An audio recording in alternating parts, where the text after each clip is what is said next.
Vamos orar? Deus, nosso Pai, estamos aqui na Tua presença, gratos a Ti por este culto que já te prestamos até esse momento. Agora te pedimos que nos guie na condução da Tua palavra, Senhor, e que o Senhor esteja presente através do Teu Espírito Santo e nos faça entender a Tua palavra e nos guiar na Tua vontade, Senhor. Te agradeço pela vida desta união feminina, da nossa igreja local, que há tantos anos vem abençoando esta igreja e trabalhando com ela e sustentando-a com orações e contribuições de todas as formas possíveis, Senhor. Abençoa estas irmãs queridas e que elas sempre tenham esse projeto de vida, de servir a Ti, servindo a Tua igreja, Senhor. Agora também nos conduzas aqui e nos oriente na dissertação da Tua palavra, para que todos nós possamos ser abençoados e instruídos por Ti. Nos guie na Tua vontade e perdoa os nossos pecados, pois é em nome de Jesus, o nosso Senhor, porque oramos agradecidos. Amém.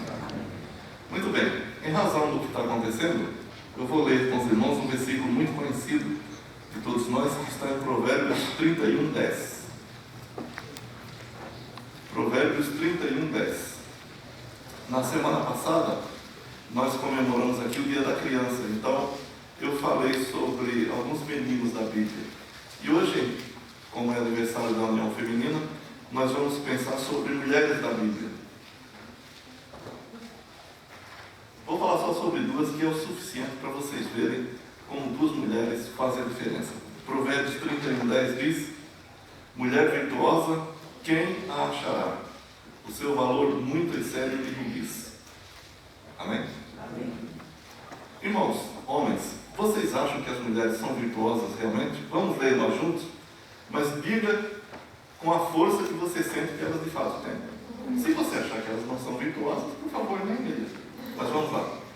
Mulher virtuosa, quem achará? O seu valor muito excede de rubis. Vocês gostaram disso, mulheres? Desse jeito. Vocês são muito humildes. Vamos falar como homens, soldados valorosos. Vamos lá. Vamos, atenção, homens. Mulher virtuosa, quem a achará? O seu valor muito excede de rubis. E mulheres, vocês consideram virtuosas? Mostre para esses homens como é que se lê em uníssono e com força, como o exército. Vamos lá. Mulher virtuosa, quem achará? O seu valor muito excede de rubis. Não precisa nem mandar repetir, porque foi perfeito. Os irmãos podem sentar, por favor.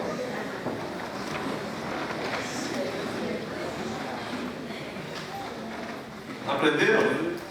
Homens. Brincadeirinha, mas ficou feito.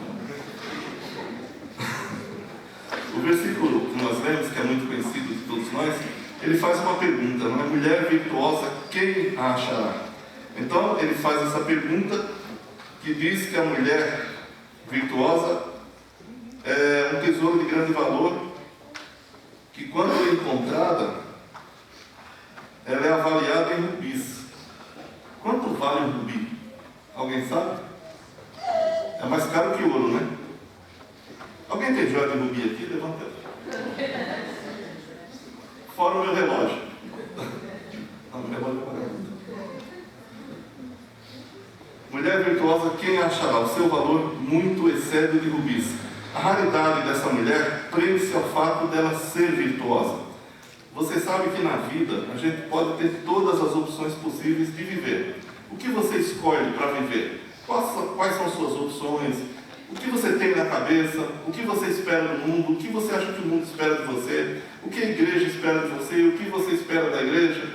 Dependendo das suas prioridades, você vai seguir um rumo de vida. Às vezes o rumo de vida que você segue, você nem sabe por que está fazendo certas coisas. Mas no fundo, tem um porquê. As pessoas não agem sem um porquê. Tudo que a gente faz tem um substrato, tem um motivo. Então, a sua vida, e eu vejo muitas vezes pessoas já com uma certa idade se queixando da vida. Ah, a vida foi dura comigo.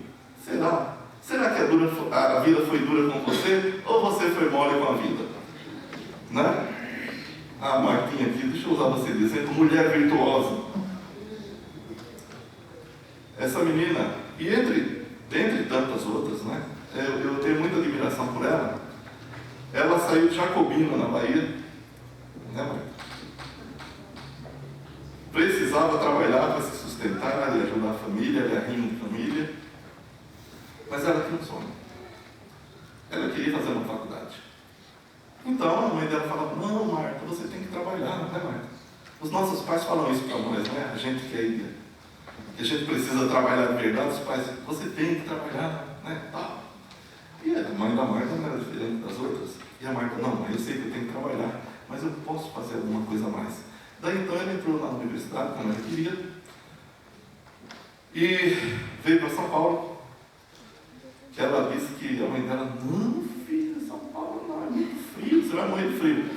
Bahia é quente, né? Quase morreu de frio, né, mãe? Aí a Marta veio para cá fazer, sabe o quê? Mestrado na Universidade Pública. Unifesp, Universidade Federal do Estado de São Paulo. Que é difícil de entrar. Ela entrou para fazer mestrado. Terminou o mestrado. Aí ela falou para mim: pastor, terminei meu mestrado, vou voltar para a Bahia. Eu falei: Martinha, já que você fez um mestrado, por que você não faz um doutorado? Ela falou: ah, pastor, é difícil, eu não sei se eles vão aceitar a minha proposição lá, etc. Eu falei: tenta, vai lá, quem sabe eles aceitam. Ela fez, foi aceita de pronto. Eu sabia que ela seria aceita.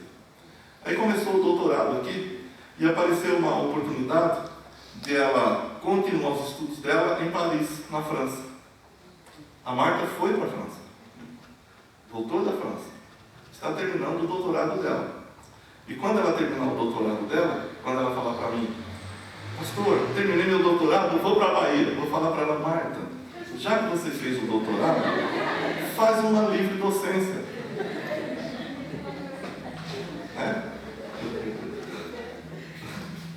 Eu estou usando a Martinha só de exemplo, mas são muitos jovens da nossa igreja. O Lucas esteve no Canadá. Cadê o Lucas? Está lá. Né? Eu fico imaginando os pais do Lucas quando viram esse menino. Acabaram de fazer 18 anos, não é isso? Ganhou uma oportunidade de estudar no Canadá e foi.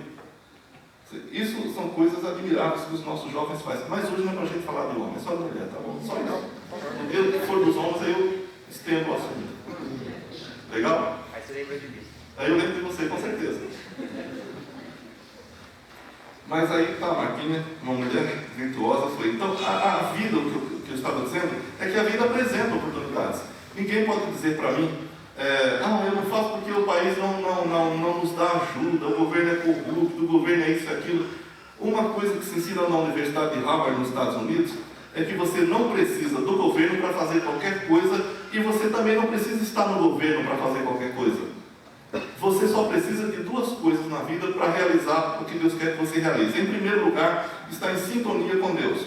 E em segundo lugar, ter força e fé em Deus, confiança. Eu quero dizer para você que você pode. Eu não estou aqui pregando uma mensagem de prosperidade, etc. Eu só estou dizendo que você pode.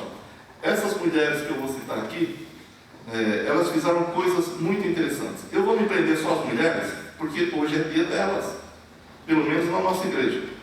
Então, a virtude, o versículo que nós lemos é: mulher virtuosa, quem a achará? O seu valor muito excede o de rubis. E quando você leu até o final do capítulo, você vai perceber que uma mulher virtuosa, de fato, realiza coisas extraordinárias.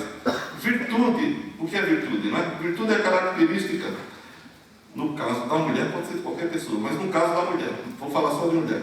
Virtude é característica de uma mulher cujos valores morais e espirituais estão acima de todas as expectativas. É aquela que cultiva a dignidade como um projeto supremo de vida.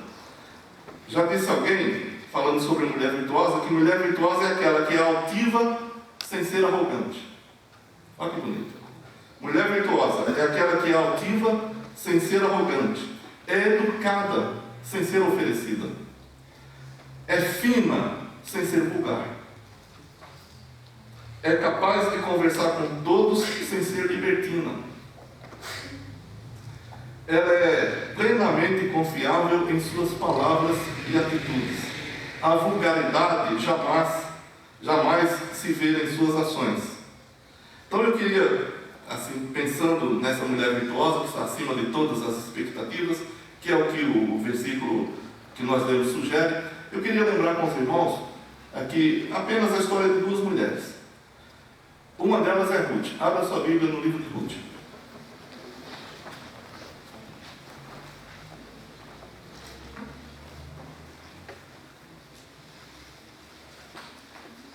A pessoa virtuosa, como eu disse, vou falar só de mulher virtuosa.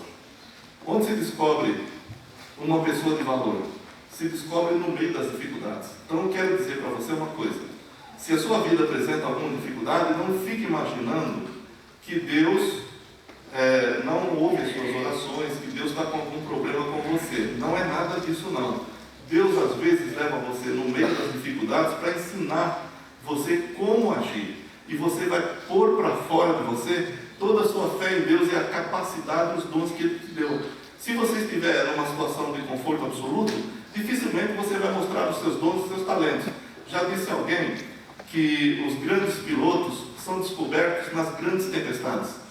Os grandes governantes, os grandes líderes, os grandes da terra, eles se tornaram grandes porque em momentos de dificuldades eles puderam agir e se mostraram eficientes no que fizeram com a sua fé em Deus. No caso de Ruth, a gente vai ver essa mulher como era interessante.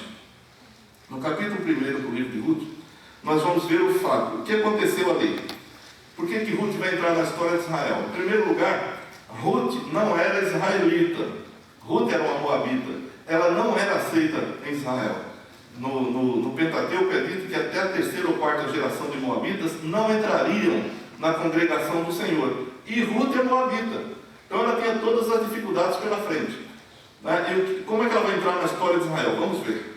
No capítulo 1, versículos 1 e 2, diz o seguinte: E sucedeu que nos dias em que os juízes julgavam, houve uma fome na terra, pelo que um homem de Belém de Judá saiu a peregrinar nos campos de Moabe, ele, sua mulher e seus 2 filhos. E era o nome deste homem Elimeleque, o nome de sua mulher Noemi, e os nomes de seus 2 filhos, Malom e Quilion, Efrateu. Se você está esperando filhos, de Belém de Judá, e vieram aos campos de Moabe ficaram ali. Então, uma família inteira, o marido, a esposa, os 2 filhos, Elimeleque, o pai, Noemi e a mãe, os 2 filhos, Malom e Quilion. O pai era israelita, mas de repente aconteceu um problema de seca lá, e houve uma fome muito grande, e ele resolveu pegar sua família e ir para o estrangeiro. Moabe era vizinho de Israel, era o Paraguai de Israel. Então ele foi lá foi trabalhar em Moabe, pegou sua família e foi para lá. Só que você não sabe o que vai acontecer a seguir. Esse é o grande problema da vida. O que vai acontecer depois que você tomar sua decisão? Você é eterno? Veja o que aconteceu no versículo 3. E morreu Elimeleque, marido de Noemi, e ficou ela com seus 2 filhos. E no versículo 4 diz: Os quais tomaram para si mulheres moabitas. Era o nome de uma Orfa e o nome da outra Ruth. E ficaram ali quase 10 anos. Elimeleque pega sua família, vai para Moab, porque em Israel estava difícil. Sai do meio da sua terra, do meio dos seus parentes, e vai para o estrangeiro. Chega lá, o homem morre. E eles não eram jovens. Elimeleque já era velho. Noemi também. E ele morreu. Aí a mulher Noemi fica sem seu marido. Aí os seus 2 filhos que já estão em Moab, o que eles vão fazer? Vão casar com mulheres moabitas. Vejam só. Não era da vontade de Deus que os filhos de Israel se misturassem com aquelas raças. Mas eles estão lá no meio. Esse é o grande problema de você estar no meio inadequado. Você fica tomando decisões do meio. Então os 2 casaram-se com 2 mulheres. Sorte ou bênção de Deus, melhor dizendo, que uma delas, a Ruth, vai ser uma mulher temente a Deus. Bom, no versículo 5 diz assim: olha a situação de Noemi. Morreu o marido, os 2 filhos casaram-se com 2 mulheres, cada uma delas uma vida, claro. No versículo 5 diz: E morreram também ambos, Malom e Quilion, ficando assim esta mulher desamparada dos seus 2 filhos e de seu marido. Morreu a família da mulher inteira. E ela velha em terra estrangeira. Imagina a situação que essa mulher não estava passando ali naquele momento. Fora dos seus parentes, numa terra estrangeira, sem seu marido e sem seus 2 filhos. O que é que uma senhora de idade ia fazer numa terra estrangeira que mulher já não era respeitada? Mulher viúva, mulher velha, acabou. Era para morrer. Ela não tinha o que fazer. Então, eu quero chamar a sua atenção para isso também. Você toma decisões. mas você não sabe o que vai acontecer. Então suas decisões devem sempre ser tomadas de acordo com a vontade de Deus. Nunca tome uma decisão sem orar antes ao Senhor e pedir orientação de Deus, pedir que Deus sustente os seus planos, que os seus planos sejam os planos de Deus. Antes que você faça uma coisa e venha se arrepender dela. Essa mulher ficou sozinha. Naquela família, ninguém imaginava que os três morreriam: o pai e marido e os dois filhos. Como é que ele podia imaginar que ia morrer todo mundo? Mas morreram. No versículo 6. Então Noemi quer voltar para Israel. Então se levantou ela com suas noras e voltou dos campos de Moabe, porquanto na terra de Moabe ouviu que o Senhor tinha visitado o seu povo dando-lhe pão. Olha só, irmãos. A pessoa se precipita, toma uma decisão. Vou sair daqui, vou fazer isso, vou acontecer. Aí vai lá para um outro meio. Chega lá, aí ele ouve lá que Deus está abençoando a terra de Israel. Choveu, estava tudo próspero, como sempre aconteceu. Agora essa mulher está sozinha e vai voltar para Israel. Como você acha que uma senhora sem nada sairia de um país e voltaria para a sua terra? Veja que situação que essa mulher está vivendo. Ela se sente completamente desamparada e está desamparada. Então ela conversa com as suas duas noras, né, que também estavam viúvas no momento, Orfa e Ruth, e diz o seguinte: eu vou voltar para a minha terra, porque lá está tudo bem. E fez um discurso para as duas lá. E no versículo 9, Noemi aconselha as duas a ficarem, porque as duas falaram: a gente vai com você. Assim, nunca se iluda quando alguém diz: eu vou te ajudar, vou com você, eu estou com você. Isso é conversa. Não está. As pessoas estão conosco quando a gente não tem problemas. Se você tiver algum problema, as pessoas: como é que está você? Nem tente dizer como está, que as pessoas não querem ouvir. Claro que no meio dos crentes isso não é assim. Estou falando do mundão. A pessoa chega: oi, como é que está você? Como é que está você, Bia? Olha, eu estou passando os problemas. Eu vou orar para você. Né? E tchau, né? Não, eu estou exagerando. Tem pessoas que falam: não, fala para mim o que você está sentindo, o que você está passando, que eu vou orar com você, eu vou orar por você, eu vou te ajudar. Às vezes ajuda financeiramente. A gente tem feito muito isso aqui na nossa igreja. Muitos irmãos às vezes estão em necessidades, nós os ajudamos, nós temos uma assistência social boa, etc. E a gente cuida assim dos nossos irmãos. Né? Mas eu quero dar uma exagerada, porque o que acontece às vezes na vida. Então Noemi faz um discurso às duas e fala: minhas filhas, fique aí com seus pais, fique na sua terra. E ela: não, a gente vai com você. Então, nos versículos 12, 11 a 14, diz assim: porém Noemi disse: tornai minhas filhas. Ela estava conversando com as noras para dizer para elas: eu vou voltar para a minha terra, mas vocês fiquem aqui, porque eu não tenho nada para oferecer para vocês. Então o versículo 11 a seguir diz: porém Noemi disse: tornai minhas filhas, por que irias comigo? Tenho eu ainda no meu ventre mais filhos, para que vos fossem por maridos? Tornai, filhas minhas, ide-vos embora, que já muito velha sou para ter marido. Ainda quando eu dissesse: tem esperança, ou ainda quando esta noite tivesse marido, ainda tivesse filhos, esperá-los-ieis até que viessem a ser grandes, deter-vos-ieis por eles, sem tomar marido? Não, filhas minhas, que mais amargo é a mim do que a vós mesmas, porquanto a mão do Senhor se descarregou contra mim. Normalmente a culpa é de Deus. A pessoa toma uma decisão, quem é culpado? É Deus. Tem duas pessoas que são muito culpadas nas coisas que acontecem na vida das pessoas. A primeira de todas é Deus, a segunda é o pastor. E Noemi então fala para as duas noras: vão embora, porque eu não tenho mais nada para oferecer para vocês. A minha vida despencou, eu não tenho filhos, e ainda que tivesse, vocês esperaram até que eles ficassem grandes. E no 14 diz assim: então levantaram a sua voz e tornaram a chorar. Elas tinham chorado bastante, né? Mulher gosta de chorar. E Orfa beijou a sua sogra, quer dizer, despediu-se dela. Porém Ruth se apegou a ela. Você sabe que eu não deploro a atitude de Orfa. da sogra de Noemi que ficou na sua terra. Ela agiu normalmente, como qualquer uma pessoa agiria. Noemi falou, não tem mais nada, eu vou para o estrangeiro. A órfã, como todo moabita sabia, Israel não gosta de nós. O que eu vou fazer nessa terra? E outra, eu sou jovem. Então, quando Ruth se despediu das duas, falou, pode ficar, que eu me viu sozinha. Então a órfã falou, tá bom, eu fico. E ficou, e voltou. E Ruth, no versículo 15, no 14, né? Então levantaram a voz, tornaram a chorar, e Orfa beijou a sua sogra, porém Ruth se apegou a ela. Ruth era também moabita. É aí que a história de Ruth vai começar com Israel. Pelo que disse, foi Noemi quem disse essas palavras. Eis que voltou tua cunhada ao seu povo e aos seus deuses. Volta tu também após a tua cunhada. Situação, uma condição normal. Como é que você pode ignorar a atitude de uma pessoa que está procurando a própria segurança? Né? Agora, quando a pessoa, no caso, é uma mulher virtuosa, as coisas mudam.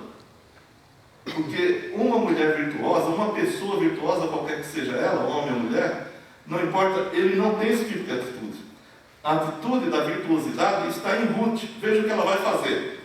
Versículo 16 a seguir. Disse, porém, Ruth, não me instes para que te deixe e me afaste de ti, porque aonde quer que tu fores, irei eu, e onde quer que tu pousares à noite, ali pousarei eu. O teu povo é o meu povo, o teu Deus é o meu Deus. Onde quer que morreres, morrerei eu, e ali serei sepultada. Me faça assim o Senhor, e outro tanto, se outra coisa, que não seja morte, me separar de ti. O que moveu Ruth a fazer o que fez? Ela poderia ter ficado na sua terra, ela poderia ter ficado com o seu povo, mas a virtuosidade de Ruth não permite que ela tome uma atitude egoísta. Quando eu procuro a minha própria segurança, eu estou certo nisso. Quando eu procuro o meu próprio bem-estar da minha família, eu estou certo nisso. Mas quando eu sou virtuoso, então as coisas têm um ângulo muito maior. É o caso de Ruth. Ela sabia que se deixasse Noemi velha, com aquela idade, tentando voltar para sua terra, ela morreria no caminho, no deserto. Moab é deserto, a região que eles estavam é deserto. Ela morreria, ela não tinha o que fazer. Então ela toma uma atitude de servir a outra pessoa como se fosse ela própria. Aí onde está a virtuosidade? A virtuosidade não procura os seus interesses. A virtuosidade procura o interesse dos outros. É o que Paulo diz lá em Filipenses. Não pense cada um no que é propriamente seu, mas também no que é dos outros. Não pense no seu próprio interesse. Servir a Deus é servir ao próximo. Servir a Deus é servir a igreja. Servir a Deus é ser acima da expectativa, é acima da média. Uma pessoa que não tem olhos para servir, ela não serve a Deus. Não importa a religião que ela tenha. Não importa se é batista, presbiteriano, católico, não importa. Se a pessoa não é altruísta, se a pessoa não pensa no outro, ela não serve a Deus.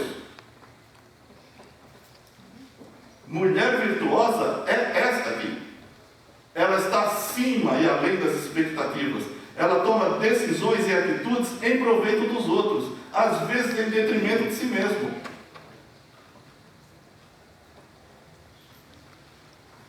Ruth é uma mulher que age por princípio. Normalmente nós tomamos decisões pensando em nos proteger. Eu sou bacharel em Direito. E estudei bastante, estudo até hoje, trabalho na área. E muita gente pergunta, por que as leis do país são tão frouxas, em certo sentido? Por quê? Quem faz as leis? O Congresso. As leis são feitas pelas casas legislativas. Então, os parlamentos, tanto federal, que fazem leis de âmbito nacional, e são as principais, como os parlamentos estaduais, as assembleias legislativas, fazem leis subordinadas às federais, e os parlamentos municipais, as câmaras municipais, fazem leis ou posturas municipais ainda subordinadas a tanto a legislação federal quanto estadual. E se pergunta, por que essas leis são tão frágeis? Simplesmente por causa de uma coisa, porque os parlamentares não agem por princípio. Eles agem por interesse próprio. Como é que você vai fazer uma lei que você sabe que se fizer uma besteira você será penado? É só por isso. Quando nós não agimos por princípios, nós agimos egoisticamente. Quando nós agimos egoisticamente, a justiça de Deus não aparece. A vontade de Deus não aparece. Vai aparecer o nosso interesse próprio. Por que eu sou membro dessa igreja? Que vantagem que eu estou vendo nisso? Se não tiver vantagem, eu sou membro. Sai fora. Você está errado. Todos os crentes têm que agir por princípio. Você deve ser membro dessa igreja, de qualquer igreja local, quando você tem a intenção pura e simplesmente de servir a Deus, servindo a igreja na qual você está. Se o outro for o seu interesse, não é de Deus. Porque Deus nos pôs neste meio, porque Ele quer a gente nesse meio. Se Deus trouxe você aqui a esta igreja local, ou a uma outra igreja local, é porque Ele tem planos com você ali, não lá. E se você não pode reconhecer isso, você deve orar a Deus e buscar a orientação dele para começar a servi-lo na igreja que ele te pôs. A Bíblia diz que nem uma folha cai sem a vontade de Deus. E você não é uma folha. Você é uma criatura de Deus. Você é um filho de Deus. E Ele age com você através dos princípios que Ele tem para você. Então é necessário que eu e você entendamos que o projeto de Deus para as nossas vidas é que nós comecemos servindo a Ele onde estamos. Amém? O que Ruth fez? Ela serviu onde havia necessidade. Qual era a necessidade que ela viu? Uma senhora velha, que não podia fazer mais nada, e ela tinha todas as condições de ficar em casa, no meio da sua família, mas ela optou entre ficar em casa e servir aquela senhora. Ela serviu aquela senhora. Você sabe que Deus abençoa a fidelidade. E elas voltam para Israel, o povo de Israel, lá em Belém, onde a família de Elimelec morava. Ela volta com Noemi, chegam a Belém de Judá. E chegam pobres. Noemi, o povo fala, mas não é Noemi, porque eles saíram ricos. Houve uma seca, o marido, com medo de perder o que tinha, aí foi para Moab, para outro país. Mas eles tinham bens. Eles não eram família pobre. Só que ela volta paupérrima, ela volta sem absolutamente nada. As terras deles estavam possuídas por outros parentes, que eram os tais dos remidores. Então ela volta para Israel, e quando alguém fala, mas essa não é Noemi? Ou seja, que pobreza lascada é essa, né? Ela fala, não me chame Noemi, me chame Mara, porque o Deus Todo-Poderoso amargou a minha vida. Ou seja, o culpado é Deus, né? Você toma atitude e depois Deus é culpado. Muita gente pergunta, se Deus existe, por que existe tanta maldade? É porque as pessoas não cumprem os mandamentos de Deus. Deus não concorda com isso. Ele estabeleceu leis e mandamentos para que a sociedade viva bem. A sociedade prefere fazer outra coisa. E eu estava dizendo que Deus recompensa a fidelidade. Elas voltam, e havia em Israel um costume de que o parente mais rico pagaria as dívidas do parente pobre, e se o parente pobre tivesse viúvas, ele casar-se-ia com aquela moça, que é com a mulher viúva, para ter filhos em nome do falecido, para que o nome dele, do falecido, ficasse nas suas terras. E então, eles encontram um rico fazendeiro, pecuarista, em Israel, que é primo deles, e chama-se Boaz. E Ruth, então, por conselho de Noemi, sua sogra, vai se deitar aos pés de Boaz, e ele aceita ser o redentor dela. No capítulo 3, quando Boaz estava comemorando a safra que tinha tido com seus trabalhadores e tal, então Ruth chega de mansinho, no versículo 8, e olha o testemunho que esse homem vai dar dessa mulher. Ela era uma moabita estrangeira, não era considerada pelo povo de Israel, era discriminada, mas olha o que vai acontecer. No versículo 8, Ruth chega de madrugada, como é costume. Sucedeu que, pela meia-noite, o homem estremeceu, o homem é Boaz, e se voltou, e eis que uma mulher jazia a seus pés. Ela chegou, ele estava deitado lá, depois da festança que eles fizeram para comemorar, ela se deita aos pés dele, e ele estava dormindo. Quando ele acorda, ele se sente lá, tem uma pessoa aí. Se não é assombração, é alguém, né? E disse ele, quem és tu? Acho que ele ficou meio assustado, né? Porque ele era rico, cara aqui nos meus pés. E ela disse, sou Ruth, tua serva. Estende, pois, a tua aba sobre a tua serva, porque tu és remidor. Quer dizer, ele estenderia a aba do manto sobre ela se aceitasse ser o remidor dela. E disse ele, olha o testemunho que Boaz vai dar de Ruth. Bendita sejas tu do Senhor, minha filha. Melhor fizeste essa tua beneficência do que a primeira. Pois após nenhum jovem foste, quer pobres, quer ricos. Agora, pois, minha filha, não temas, tudo quanto disseste te farei, pois toda a cidade do meu povo sabe que tu és o quê? Mulher virtuosa. Todo mundo sabia. A virtuosidade não se esconde. Ela é vista por todos. E finalmente Boaz se casa com Ruth, no capítulo 4, só para a gente encerrar aqui, eu quero falar de uma outra mulher. Versículo 13. Assim tomou Boaz a Ruth, e ela lhe foi por mulher. E ele entrou a ela, e o Senhor lhe deu conceição, e ela teve um filho. Então as mulheres disseram a Noemi, agora a sogra dela, bendito seja o Senhor, que não deixou hoje de te dar remidor, e seja o seu nome afamado em Israel. Ela te será recriador da alma, que bonito, e conservará a tua velhice, pois tua nora, que te ama, o teve, e ela que é melhor do que 7 filhos. Todo mundo sabia que ela era uma mulher virtuosa. E Noemi tomou o filho, pôs no seu regaço, e foi sua alma, foi a alma do seu neto. E as vizinhas lhe deram o nome, dizendo, a Noemi nasceu um filho, e chamaram seu nome Obed. Quem foi Obed? Este é pai de Jessé, pai de Davi, o rei de Israel. Veja como Deus recompensa a fidelidade.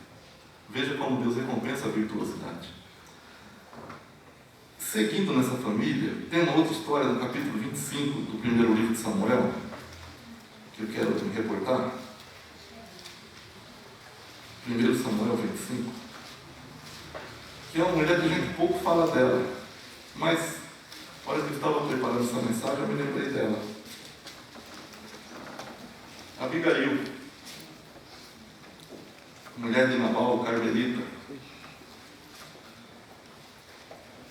O neto de Ruth, Davi, foi ungido rei de Israel na época que Saul ainda era rei. Saul ficou sabendo, então o que ele fez? Persegue Davi, quer matar Davi, o meu reino não. Daí Davi então junta-se, a Bíblia diz que juntou-se a ele homens endividados, tristes e tal, e Davi transforma aqueles homens em heróis. Esses homens viviam fugindo de Saul pelo deserto, eram 600 homens. E Davi comandava esses homens, nunca atacou Saul.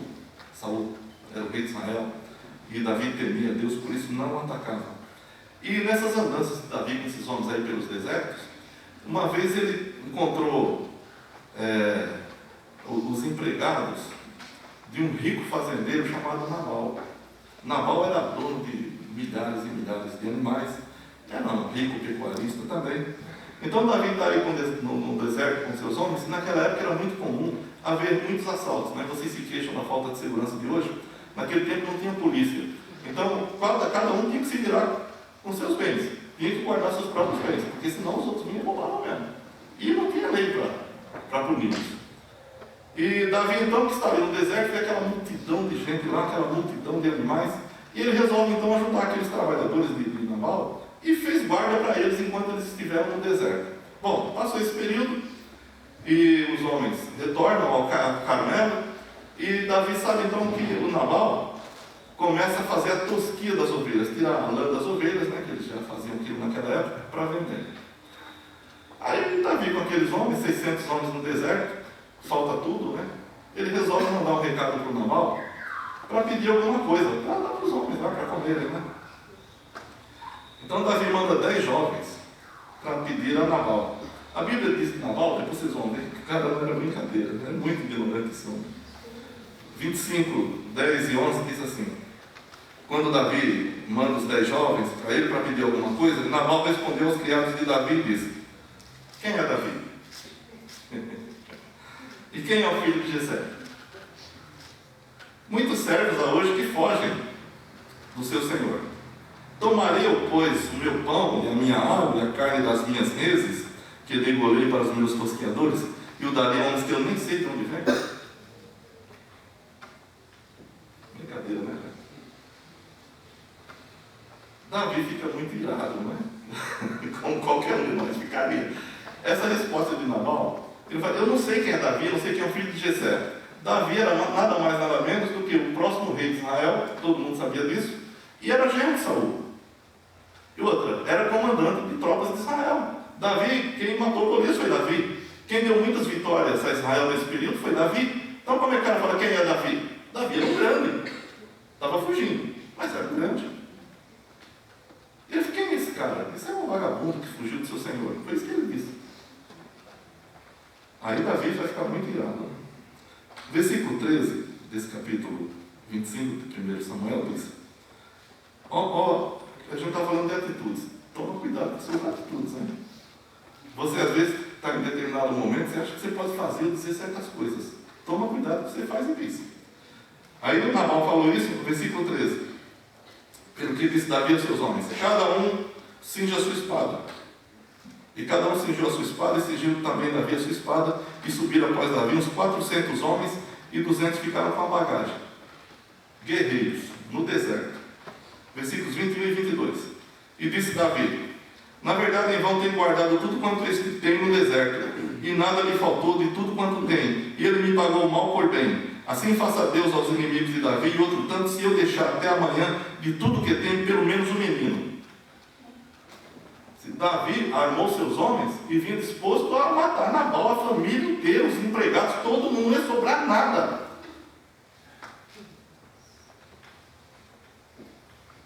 Você pensa que você pode falar o que quiser, dizer o que quiser, quando quer, comigo é assim. Toma cuidado, você não vive sozinho, você está no meio do mundo. Ninguém é o cara. Ah, eu sou o cara, não é nada. Você é um multidão. E aí vai entrar em cena Abigail.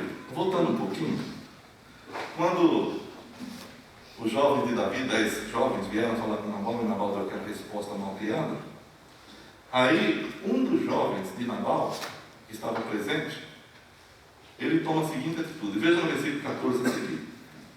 Porém, dentre os jovens, o anunciou Abigail, mulher de Nabal, dizendo: eis que Davi enviou mensageiros desde o deserto a saudar o nosso Senhor, ou o nosso amo. Porém, ele se lançou a eles. Todavia, aqueles homens têm-nos sido muito bons, e nunca fomos agravados deles, e nada nos faltou em todos os dias que conversamos com eles, quando estávamos no campo. De muro em redor nos serviram, assim de dia como de noite, todos os dias que andamos com eles, apacentando as ovelhas. Olha, pois, agora e vê o que has de fazer, porque já de todo determinado está o mal contra o nosso amo e contra toda a sua casa. E o nosso amo, né, Nabal, ele é um filho de Belial, que não há quem lhe possa falar. Então, teve um empregado que percebeu tudo o que ia acontecer. Tem gente que lê as coisas, né? Sim, nas empresas tem esse pessoal, e em todo lugar, na igreja também, na família, tem gente que é capaz de ler o que vai acontecer. Tem uma situação, a pessoa fala: olha, se não tomar tal providência, vai acontecer isso. E as pessoas falam: não é nada disso, não. Então espera, e acontece. Então esse jovem é um dessa gente que está ali escondido no meio da multidão, mas ele lê o que vai acontecer. Então ele chama Abigail, a esposa de Nabal, e diz: olha, vê o que você vai fazer, porque o mal está determinado, vai acontecer. E ela, no versículo 18 e 19, diz assim: então Abigail se apressou e tomou 200 pães e 2 outros de vinho, e 5 ovelhas guisadas, e 5 medidas de trigo tostado, e 100 cachos de passas, e 200 pastas de figos passados, e os pôs sobre jumentos, e disse aos seus jovens: ide adiante de mim, eis que vos seguirei de perto. Isso, porém, não declarou a seu marido Nabal, porque se ela falasse, ele não ia deixar. E ele estava dando uma festa, e se você ler o texto inteiro, você vai ver, diz que era uma festa de rei, uma festa nababesca. E ele bebia muito. Diz que quando ela voltou de encontrar-se com Davi, quando encontrou, ele estava completamente bêbado. Estava tão bêbado que ela nem disse o que ia fazer. Ele estava tão bêbado que nem percebeu que ela não estava em casa. Na antiguidade, quando o homem não vê que a mulher está em casa, ou ele tem problema mental ou está bêbado. Era o caso dele, estava bêbado. E então Abigail entra em cena. Só para a gente não se alongar, eu vou ler com os irmãos, eu peço que você me acompanhe nessa leitura. Veja as palavras de Abigail quando ela se encontra com Davi. Eu quero que você preste muita atenção nisso para você ver o que é uma mulher virtuosa, o que é uma pessoa virtuosa. Do 23 ao 34 diz assim: vendo, pois, ela foi levando aquilo, foi de jumento e tal, quando encontrou-se com Davi, 23, vendo, pois, Abigail a Davi, apressou-se e desceu do jumento, isso significa despeito, e prostrou-se sobre o seu rosto diante de Davi e se inclinou à terra. Olha a atitude dela, como ela sabe das coisas.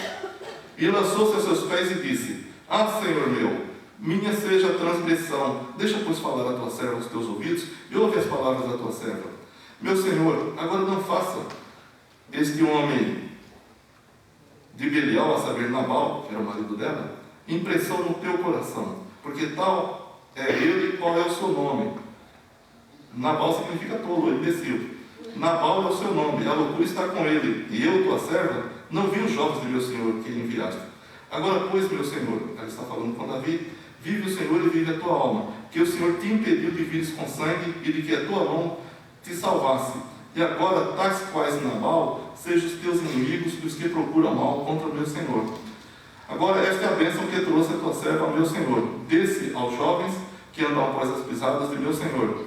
Perdoa, pois, a tua serva esta transgressão, porque certamente fará o Senhor casa firme a meu Senhor, porque meu Senhor guerreia as guerras do Senhor, e não se tem achado mal em ti por todos os teus dias.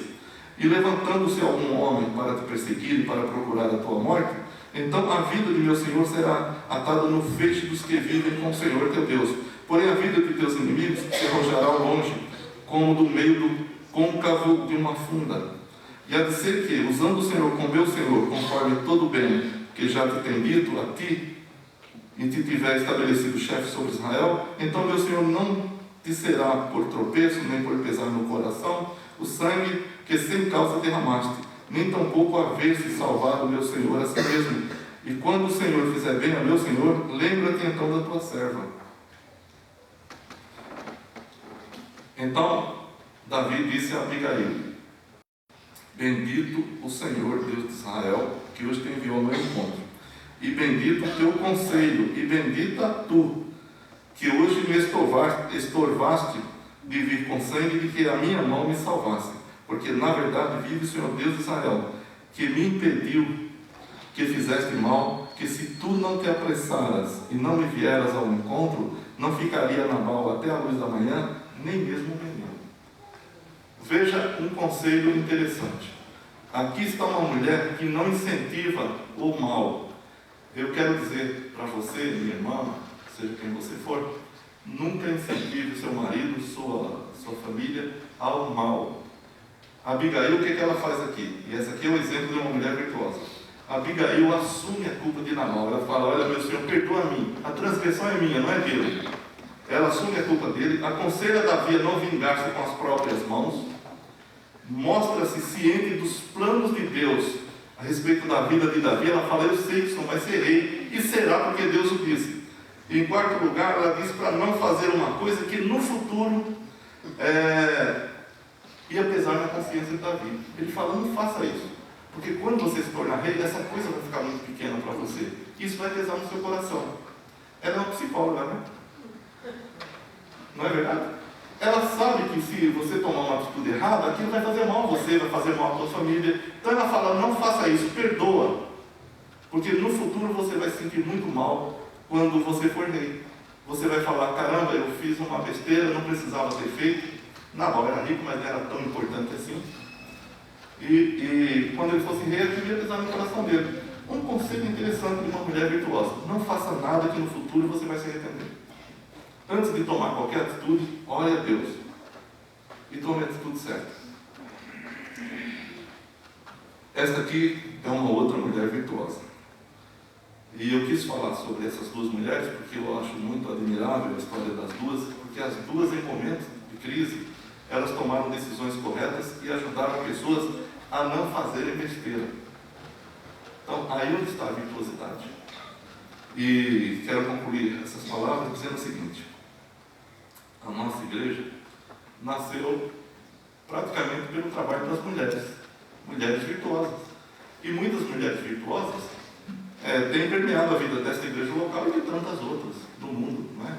Muitas pessoas, quando você lê a Bíblia, com histórias como essas, e no Novo Testamento também tem, que foram de grande valor nos dias em que viveram. E a minha oração a Deus é que cada mulher aqui presente, todas as mulheres do mundo, que fossem mulheres virtuosas. Então que Deus abençoe todas as mulheres da nossa igreja para que cada uma de per si busque a virtuosidade como meta principal de suas vidas. O que você está procurando para você? Procure ser virtuosa em todas as coisas. Procure a virtuosidade. E quando você estiver na sua casa, na sua família, que Deus te dê a sabedoria necessária, a virtuosidade necessária, e você receba em primeiro lugar o louvor do seu marido e dos seus filhos. No próprio capítulo 31 de Provérbios, palavras com que eu quero concluir esta meditação. No 31, 28 e 29, diz assim: levantam-se seus filhos e chamam-na bem-aventurada, como também seu marido que a louva, dizendo: muitas filhas agiram virtuosamente, mas tu a todas és superior. Amém? Que Deus abençoe vocês, irmãos, que vocês sejam louvadas pelos seus filhos, pelos seus maridos, pela igreja, pela sociedade. Ruth era uma mulher extremamente conhecida pela sua virtuosidade. Abigail se tornou depois mulher de Davi também, depois que Nabal morreu. Davi propôs casamento, ela aceitou. E ela foi rainha em Israel. Como eu disse antes, Deus abençoa a virtuosidade. E Deus recompensa. Então não tenha assim em mente qualquer recompensa, mas simplesmente servir a Deus com um coração puro e sincero. E com certeza Deus vai abençoar você e te dar o que necessário for para você ter uma boa vida e ser um exemplo de mulher, um exemplo de vida para os seus filhos, para o seu marido e para todas as pessoas. Que Deus nos abençoe. Parabéns à União Feminina.